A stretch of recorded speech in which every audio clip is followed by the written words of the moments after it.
Et bonjour à tous, ici Deto de la Detonation Family. On se retrouve aujourd'hui pour un nouvel épisode de Dégusta 2. Et qui dit épisode de Dégusta 2 dit invité. Donc bonjour à tous, moi c'est Alexandre Orso. Je suis un ami d'Ethéo depuis longue date. De longue date. C'était Depuis depuis le collège. quand? Le collège, la sixième même. Ouais, Ça nous rajeunit pas tout ça. avant on n'avait pas de barbe hein. Et on ne buvait pas de whisky. Donc moi depuis le collège je me suis spécialisé dans la vente de vins et spiritueux. Je suis devenu agent pour producteur, donc j'ai commencé avec du champagne, j'ai continué avec du vin et puis maintenant j'ai également le plus gros catalogue de France de vodka. Et aujourd'hui je viens découvrir le whisky en compagnie de mon ami. Voilà, la vodka. Serait-ce pas un bon sujet de vidéo ça? Ah bah excellent, surtout que avec une bonne base de seuil et un petit passage en fût de chêne, je mets ma main à couper que tu confondrais ça avec un whisky. Ah, ça fera peut-être une prochaine vidéo. Bon, quelle est ton expérience dans le whisky Mon expérience dans le whisky, elle est assez particulière. Je connais par cœur Jack Daniel, parce qu'il y a 4 ans, ils avaient fait un salon où ils avaient fait un salon où ils faisaient découvrir leur whisky pour leurs 150 ans. Et je me suis retrouvé dans le salon VIP avec le formateur de Jack Daniel, donc le mec qui, tous les commerciaux, il leur fait apprendre la Bible Jack Daniel. Donc j'ai passé une journée entière à ne goûter que du Jack et à me faire rabâcher le même truc. Donc c'était très sympa, mais du coup ça reste une expérience assez... Voilà, le Jack Daniel je maîtrise, mais par contre le reste je connais pas du tout. Puis le Jack Daniel c'est pas vraiment du vrai whisky, c'est un bourbon, Ah, c'est pas un bourbon le Jack Daniel. c'est du Tennessee whisky. La différence c'est qu'on utilise une filtration au charbon d'érable qui n'est pas le cas du bourbon. Ouais, en fait, le bourbon, pour faire très simple, c'est un alcool donc à base de maïs. Et il y a un code géographique extrêmement strict, c'est-à-dire qu'il faut que ce soit distillé et mis en bouteille dans le Kentucky. Bon, Ah bah, voilà, ce qui n'est ça- pas le cas de Monsieur ouais. Jack qui lui a déménagé dans le Tennessee pour les sources d'eau parce que l'eau, ne l'oubliez jamais, ça c'est ce que j'ai appris à Jack. C'est le plus important d'un whisky puisque c'est son Très principal important. ingrédient. C'est exact. Alors, je tenais à vous remercier pour vos retours sur notre première vidéo, qui était quand même assez encourageant. Je suis assez content, notamment sur le Discord où on a pu un petit peu échanger, où on a eu quelques retours. Et d'ailleurs, je vous invite à rejoindre notre Discord. C'est le moyen le plus simple de communiquer avec nous. On y est, pas en permanence, mais on y va très souvent. Vous pouvez parler avec les autres membres, vous pouvez parler avec nous, nous poser des questions. C'est ce qui est le mieux pour communiquer avec nous.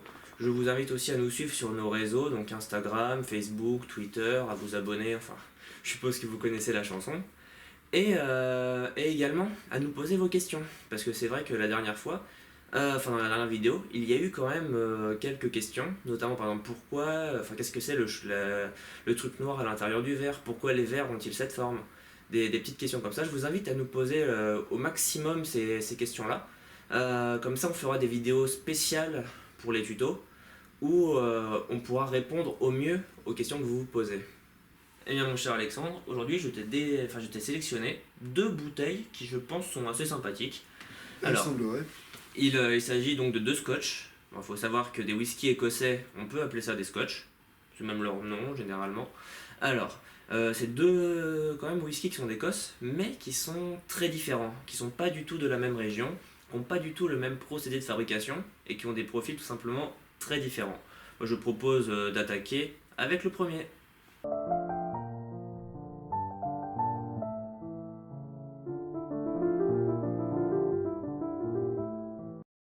Alors, comme première bouteille, j'ai sélectionné donc un Dalmore 15 ans. Alors, Dalmore, c'est une distillerie emblématique d'Écosse, des Highlands, et c'est une distillerie qui est très ancienne, qui existe depuis 1839, mine de rien, et ils ont les plus vieux alambics des Highlands, qui datent de 1874. Enfin, il n'y en a qu'un seul alambic. Alors, cette bouteille se monnaie entre 90 et 100 euros en moyenne. Waouh, on est gâté chez lui. Ça fait quand même un bon budget. Mais ce qui est bien chez Dalmore, c'est que, en effet, la bouteille est très belle. Il y a toujours le cerf qui ressort, très emblématique de Dalmore. Et qui vient rappeler un peu ce côté boisé qu'on retrouve. C'est vrai que ça rappelle un petit peu le côté boisé. Je sais pas trop pourquoi d'ailleurs. Les bois du cerf, qui sont pas du bois, mais c'est vrai que ça le rappelle. Et c'est une bouteille qui est très classieuse. C'est-à-dire que vous, même vide, vous l'affichez, vous la posez chez vous, ça fait un bel objet de décoration. Je sais pas ce que tu en penses. Ah, moi, je suis très fan de la réutilisation de bouteilles. J'ai plus pour l'habitude d'en faire des carafes ou alors pour les fleurs. Ouais. Par exemple, vous mettez une très belle fleur dedans, une belle rose, avec surmontée par le petit cerf au-dessous. Je pense que c'est très mignon. Mais c'est vrai que Dalmor font des bouteilles qui sont merveilleuses. Mais ce qui est bien, je me rappelle c'était un caviste qui m'avait dit ça. Ce qui est bien, c'est que Dalmor c'est pas juste une belle bouteille, c'est que le contenant est au même niveau, voire au-dessus d'ailleurs. Alors donc, ce whisky pour ses notes de dégustation, donc c'est un profil très boisé, qui est assez caractéristique de Dalmor d'ailleurs. C'est d'ailleurs une de leurs grandes forces, mais c'est également épicé et fruité. Voilà, c'est un whisky qui fait 40 degrés, c'est assez standard. Et donc je propose de passer au versage. Petit bruit sympathique. Toujours. Alors je verse l'invité en premier. Il faut pas que je fasse d'erreur. Bon, pas plus. Et pas plus. Hop là.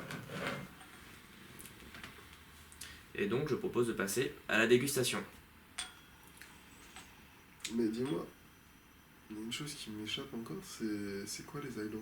Ah, les Highlands. C'est vrai qu'on n'en a pas parlé, il me semble. C'est une région qui est au nord de l'Écosse, tout simplement.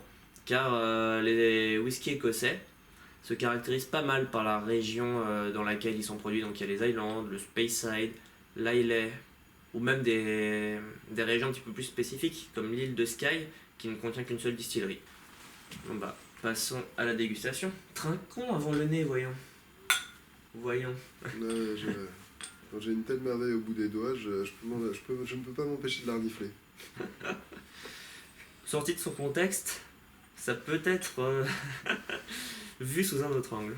Ouais, mais là on a bien le contexte en face des yeux. Très belle couleur, C'est vrai. c'est profond. Une couleur assez ambrée, pour le coup. Qu'est-ce qui te vient quand tu inspires? Bah, moi c'est ce que je te disais tout à l'heure, moi la première chose qui me venait c'était, je sais pas, un côté iodé, mer, mais apparemment on est plus censé être sur un côté épicé. Mm. Mais après derrière, je sais pas, j'ai le nez qui est un peu pris, donc j'arrive pas à différencier telle ou telle épice. Et c'est Non, vraiment mais très puissant. c'est extrêmement compliqué de différencier telle ou telle épice. Ça demande. Même moi, pour te dire, j'en suis pas capable. Je bois D'accord. du whisky régulièrement depuis peut-être 2 ou 3 ans. Mais différencier les épices, ça reste quand même assez compliqué. D'accord. Mais du coup, comment est-ce qu'on travaille son nez dans le whisky? Avec de l'expérience, je pense. De l'expérience et beaucoup de travail, tout simplement. Chercher le plus loin possible. Hmm. Et puis toujours goûter, encore et encore. C'est vrai. C'est vrai. Et c'est vrai que moi, ce qui me revient toujours chez Dalmor, c'est le côté boisé. Car les whisky, j'en ai goûté pas mal. Et chez Dalmor, ça me fascine toujours autant. L'apparence. Le côté boisé qui ressort, qui est vraiment d'une facture exceptionnelle, je trouve. Dalmor, le rassemblage de fûts sont merveilleux, je trouve.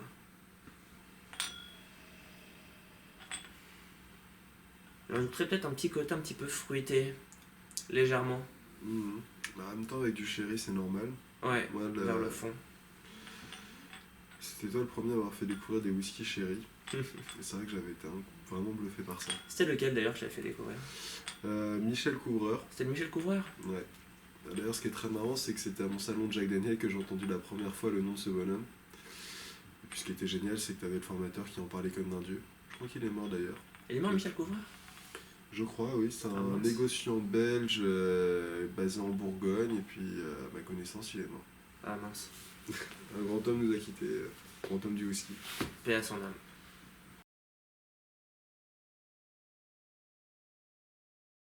Et bien maintenant, mettons-le en bouche. Ah oui. En tout cas, moi qui suis habitué au vin, le vodka, c'est très décontençant.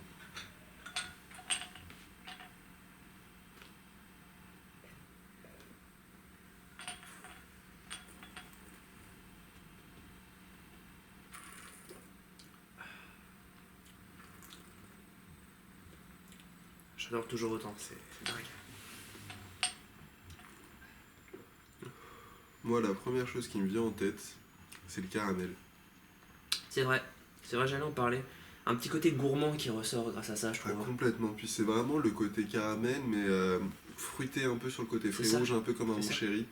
Bon, c'est... Je dénature vachement le produit en disant ça, mais vraiment ce petit côté un peu fruit rouge, alcooleux, avec un côté très sec.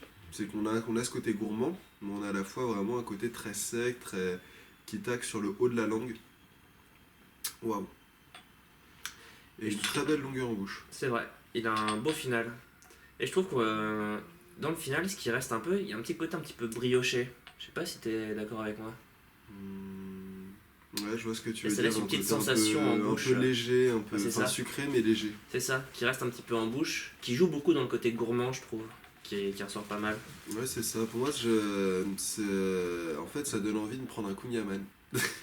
J'ai eu l'occasion qu'une fois d'en manger, mais là, c'est ce qui me vient, ce côté caramel, sucré, ouais, un C'est vrai. kouign-amann. Kouign-amann. Pourquoi pas. Ça sera le mot.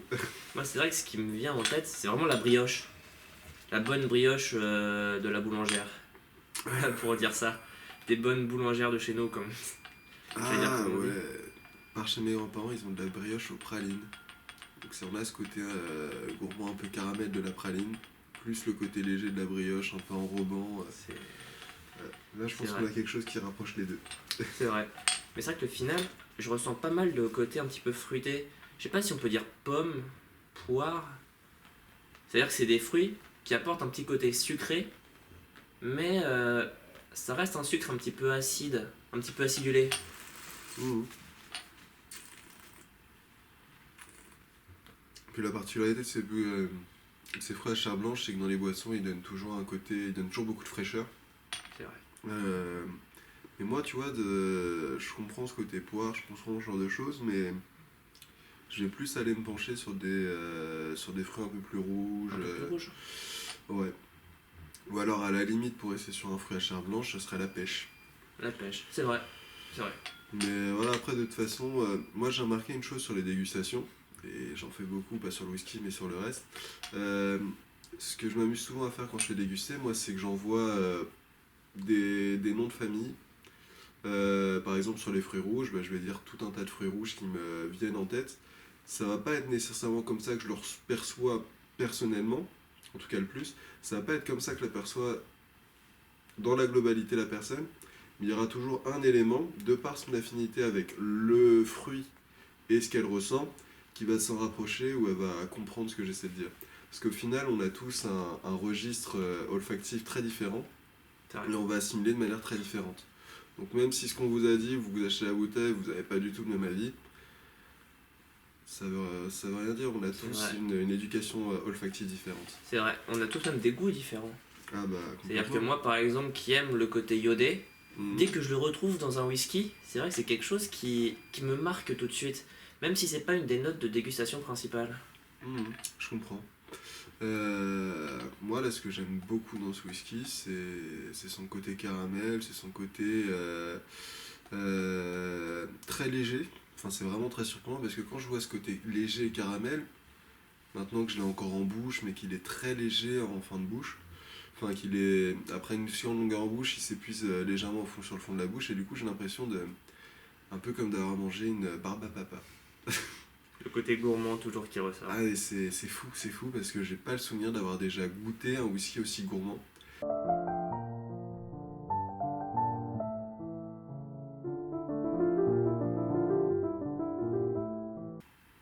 Eh bien, passons à la deuxième bouteille.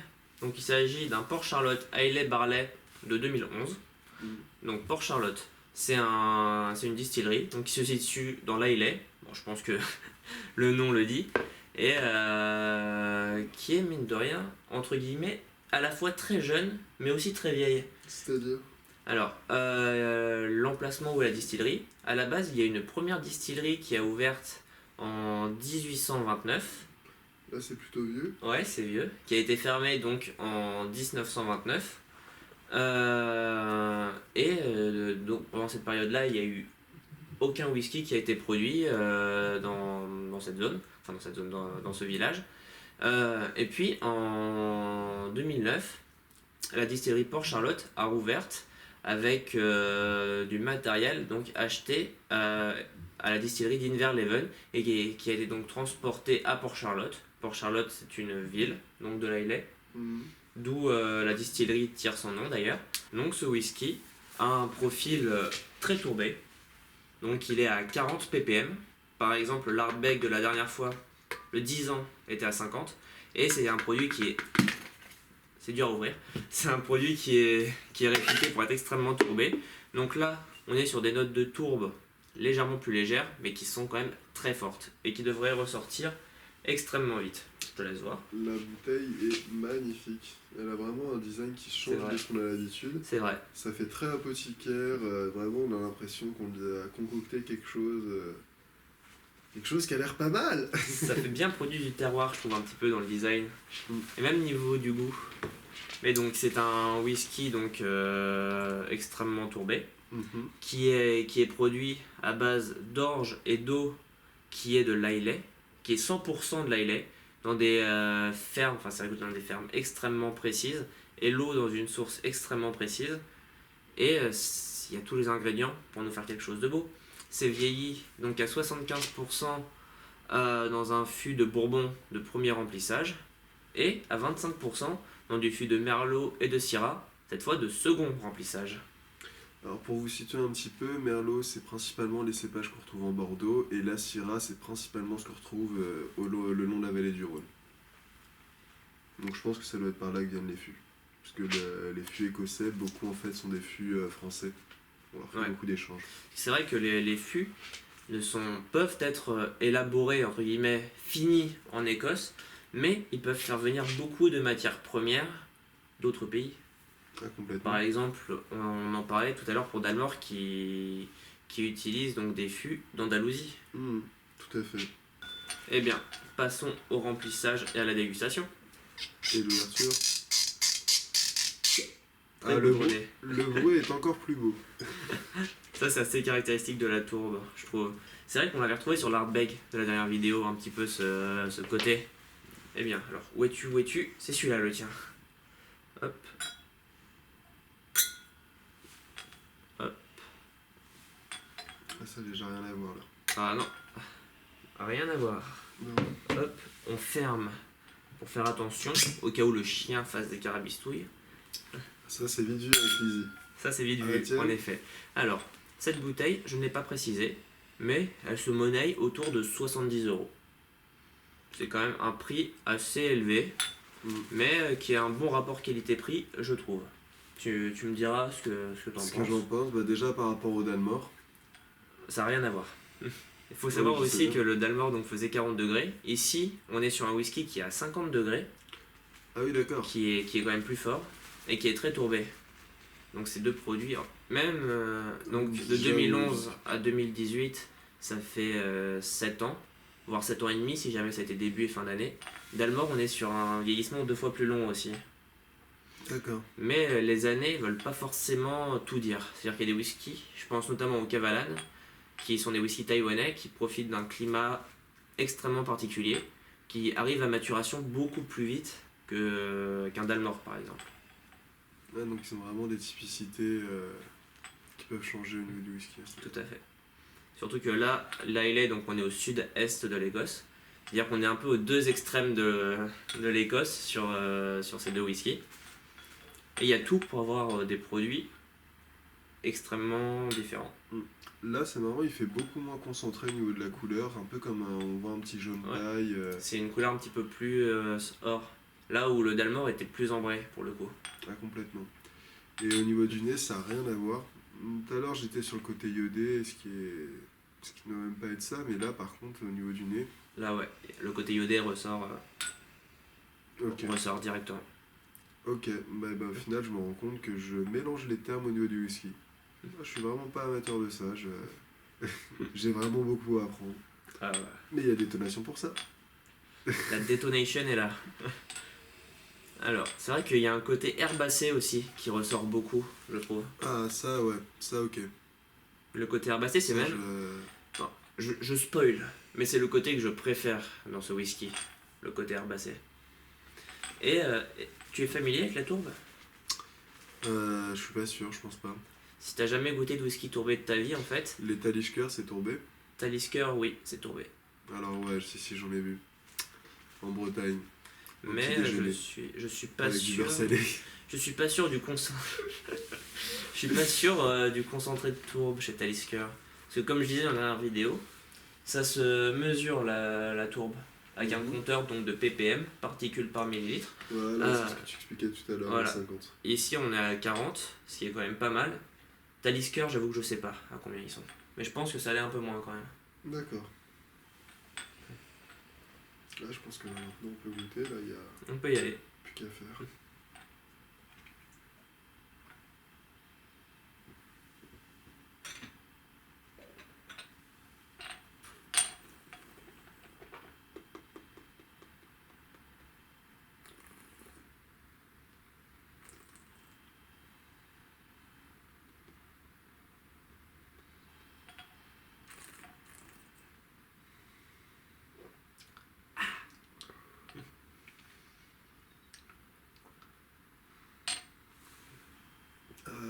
Ok. Donc il y a ce côté très tourbé qui vient vraiment prendre la langue. Quand on n'est pas habitué, j'ai même envie de dire que ça la maltraite un peu parce que c'est tellement typé, tellement à la fois un peu piquant, à la fois puissant. Mais je sens quand même des notes de fruits. Ouais. Moi, ce qui me vient, c'est des notes de fruits confits, des notes de fruits cuits, des choses, Ouais, des je suis choses d'accord. des choses qui vont sortir un peu sur le côté alcoolé. C'est vrai, un petit côté qui donne un petit côté sucré, un arrière-goût sucré, je dirais, avec ça. Ouais, mais c'est vraiment quelque chose pour le coup, ce côté sucré qui est très anecdotique et Ouais. qui se laisse inonder par la masse de tourbe. tourbe, quoi. Waouh! La tourbe, t'as vu, ça donne un côté fumé quand même qui est assez impressionnant. Ouais, parlons de fumée, t'aurais dû sortir ce cigare parce que là, franchement, c'est je- la seule chose qui manque à ça. Je n'en consomme pas. Et Il y a c'est que bien Talan dommage. pour ça. C'est vrai que le côté herbacé, je trouve qu'il est là du nez jusqu'au final de manière très importante. J'adore ça. Ça veut dire, je trouve qu'il y a une continuité un petit peu dans la dégustation d'un Port Charlotte. Mhm. Le côté herbacé, j'aime bien appeler un peu médicinal. J'aime bien Ouais. appeler ça le côté médicinal de Là, la je vois ce chose. que tu ressens par côté herbacé. C'est... Maintenant que tu dis. Et puis le côté iodé qui est là. Ouais. On sent la mer, on sent le... Mais ça fait penser à, tu sais, vous voyez sur les dunes, toutes les herbes un peu folles qu'on retrouve, qui fixent les dunes à la plage. Et ouais, c'est vraiment ça que je vois, moi, une plante balayée par les vents, balayée Ouais. par les mers, C'est vrai. etc. Tu m'ôtes les mots de la bouche. Parce que j'allais dire, c'est vrai que moi, ce qui me vient directement à l'évocation, même à la simple évocation, mais à la dégustation de ce whisky, c'est le terroir. C'est vrai, on sent les plaines écossaises avec le vent, les vagues qui s'écrasent contre la côte. Et je trouve que c'est un peu une invitation au voyage, ce whisky. Je sais pas ce que t'en penses. Complètement. Moi, ça me donne envie d'aller en Bretagne. Parce que là-bas, bah, c'est un peu les paysages écossais, mais de chez nous, hein. Pas de terroir, hein. Ah là là. Si les Écossais entendent ça, je pense que ils chercheront à te faire du mal. C'est qu'ils auraient du temps à perdre. Mais non, après, Bretagne, en Écosse, ils sont de l'autre côté, mais voilà, les Bretons et notre Bretagne à nous, ça a toujours été très lié, historiquement et aussi au niveau des valeurs. Et puis aujourd'hui, en France, je crois que les whiskies les plus réputés sont le whisky breton. Le whisky breton que je connais, c'est le Edu. Mm. Et pour le coup, il est pas vraiment réputé. Ouais, après, heureusement, il n'y a pas que le Edu en whisky. Ouais. Parce que, moi, j'avoue que quand tu me dis whisky breton, c'est le premier qui me vient en tête. En Mais gros, c'est c'est toi un, qui dis- c'est un whisky à base de blé noir, Ouais. le Edu. Et j'en ai goûté une fois, et j'ai envie de dire plus jamais. D'accord. Honnêtement. Mais alors Honnêtement. après, non, heureusement, il n'y a pas Mais, que le Edu. en Je fait, connais pas les marques. Je les ai C'est pas un connues. produit extrêmement spécial, le Edu. Pour Ouais, le coup, mais en c'est même vraiment temps, très très spécial. Céréales de blé noir. C'est pas en Écosse qu'ils feront ça, pas non Ouais, plus au Japon qu'ils feront ça. c'est vrai, Ça, pour le coup, c'est. Ah, c'est très chaudin, ça. c'est vrai. Parce que là, on se dit, bon, on a trop de farine pour les crêpes, qu'est-ce qu'on en fait? Bah, du whisky. En plus, on est breton, donc on aime ça. Non, mais c'est vrai qu'ils ont mis un petit peu leur terroir. Moi, personnellement, j'ai pas adhéré. Et la plupart des personnes avec qui j'en ai parlé n'avaient pas adhéré non plus à ce whisky. Pour ça, va. Si jamais il vous venait à l'idée d'en acheter, ouais, je vous conseille de le goûter avant quand même. On sait jamais. Ça pourrait vous faire si vous êtes utile. Et du coup, petite question, whisky français, tu te pencherais sur quelle région alors? Alors, en France, j'avoue que les whiskies français, je suis loin d'être un expert. C'est pas ceux que j'ai le plus goûté. Moi non plus, je suis pas expert whisky, mais alors. Mais pour le coup, on en parlait tout à l'heure. Je dirais que celui qui m'a le plus marqué, c'est quand même Michel Couvreur. Ouais, alors après, pour le coup, Michel Cohen, c'est particulier parce que Ouais, c'est de l'écossais c'est ça. qui est vieilli dans des fûts bourguignons. C'est ça. En fait, Michel Couvreur achète tous ses ingrédients en Écosse. C'est-à-dire qu'on peut même retrouver un petit peu de tourbe, des fois. Ouais, parce qu'il achète un produit en fait qui est déjà fini en Mm. soi, mais juste lui, il lui redonne Voilà, de la maturité. c'est ça. Mais après, d'ailleurs, je parlais de l'or verte, le caviste chez qui nous avons acheté notre bouteille confidentielle la dernière fois, qui m'a donné un échantillon d'un whisky français qu'on dégustera dans une prochaine vidéo d'ailleurs. Ah, Eh bien, je crois qu'on arrive à la fin de cette vidéo. oui, Alors, tu voulais nous parler d'un concours, je crois. tout à fait. Donc, moi, dans le cadre de mon activité, je me suis inscrit à un concours qui me permet de gagner des prestations. Donc, c'est des organisateurs du concours qui, eux, font ce qu'on appelle de l'aide au lancement sur le web. Donc, ils permettent de créer le site, les designs, ce genre de choses. Et dans le cadre de leur concours, ils font gagner pour les 3 premiers de la prestation. Donc, moi, comme je suis pas du tout présent, j'ai une présence sur internet qui est très petite et que j'ai pas de site, je me suis dit que c'était le bon moyen pour moi d'essayer. Donc, c'est très simple, vous aurez un lien sous la vidéo. Sur ce lien, il vous suffit d'appuyer. Et en moins d'1 minute, vous êtes capable de voter pour moi afin de me permettre de me lancer sur le web. Ouais, tu es auto-entrepreneur du coup, si j'ai bien compris. Pour l'instant, je suis encore sous le cadre d'auto-entrepreneur. Comme j'ai dit, je suis agent. Après, une fois que j'aurai atteint suffisamment un niveau de clientèle assez élevé, je pourrai me mettre sur les différents niveaux parce qu'on est en France. Et les tranches fiscales, les Ouais. tranches d'imposition sont à regarder très attentivement quand on se lance dans un projet.